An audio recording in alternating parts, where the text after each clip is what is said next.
রাধে রাধে সবাইকে। তো এই যে সকাল সকাল আমার মা পুজোর যোগাযন্ত্র করা শুরু করে দিয়েছে, কারণ আজকে ছিল শ্রাবণ মাসের শেষ সোমবার। আর আজকে ঘরে পুজো দিয়ে মারা যাবে মন্দিরে শিবের মাথায় জল ঢালতে। আর এই যে সকাল সকাল আমার পাকা সোনা স্নান ধান করে দেখো নতুন জামা পরে একদম রেডি হয়ে গিয়েছে। আমাদের পাকসোনা এখন এখানে খেয়ে নিচ্ছে খাবার। কেমন খাচ্ছে দেখো, পছন্দ হয়েছে খুব খাবারগুলো। আর এখানে আমার মা ঘরের ঠাকুরকে পুজো দিয়ে নিচ্ছে একদম রেডি হয়ে, এরপরেই যাবে মন্দিরে পুজো দেওয়ার জন্য। আর এখানে ভোগও দিয়ে নিচ্ছে, আজকে যেহেতু শেষ সোমবার সেই জন্য এখানে আমার মা মালা পরিয়ে নিচ্ছিল ঠাকুরকে।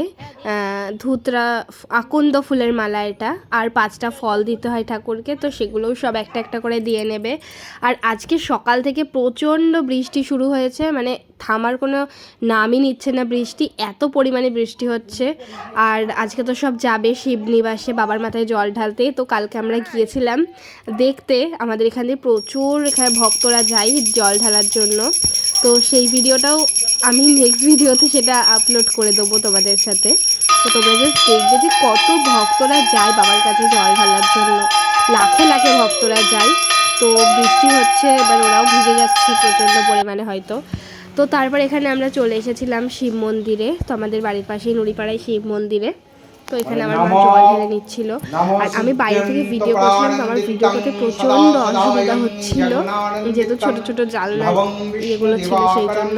তাও যতটা পেরেছি ততটা আমি ভিডিও নিতে পেরেছি। আর নিচে প্রচণ্ড পিঁপড়ে ছিল আমি যেখানে দাঁড়িয়েছিলাম সেই জন্য। তো এখানে এক এক করে মন্ত্রও বলে নিচ্ছিল ঠাকুর মশাই, আর আমার মা আর আমার দিদা পুজোও করে নিচ্ছিল। তো ফাঁকাই ফাঁকাই পুজোটা করতে পেরেছে, এটা একটা ভালো। আর এখানে অঞ্জলিও দিয়ে নিচ্ছিল।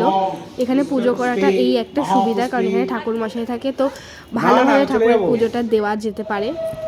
আর এই যে আমি আর পাকা এখানে দাঁড়িয়ে আছি বাইরে, কারণ আমি ভেতরে ঢুকবো না। তো আমি আজকে শেষ সোমবারে আমি বাবার মাথায় জল ঢালতে পারলাম না একটু অসুবিধার জন্য। তো যাই হোক, তো এখানে আমার পাকা ঢুকে পড়েছে মহাদেবের সাথে এই যে সেলফি নেওয়ার জন্য। তো এখানে ঠাকুরমশাইটা তোকে খুব আদর করেছে পাকাকে। আর এই দেখো নমস্কার করছে, দেখো কত কিউটভাবেও নমস্কার করছে। তো একজন এই যে পাকার সাথে পাকাকে একটু প্রণাম করে নিচ্ছিল। তো পাকার তো এখানে খুব ভাও বেড়ে গেল। পাকালাল আসছে এখন। দুপুরবেলা বিকেলবেলার দিকে তো আমরা শুয়েছিলাম, তো দেখি এখানে সব হনুমানরা এসেছে। আর পাকার কচির সমস্ত যা বিস্কুট দেওয়া হয় সেইগুলোই ওদেরকে দিয়ে দেওয়া হচ্ছিলো, কারণ নষ্ট হওয়ার থেকে বেটার ওদেরকে খাই দেওয়া। আর এই তো এখানে পাকা ড্যাব ড্যাব করে তাকিয়ে তাকিয়ে দেখছিল, ওদেরকে দেওয়া হচ্ছিলো। আর এই হচ্ছে আমার ঘরের মহাদেব। তো শ্রাবণ মাস চলে গেল, আবার 1 বছর পর আসবে।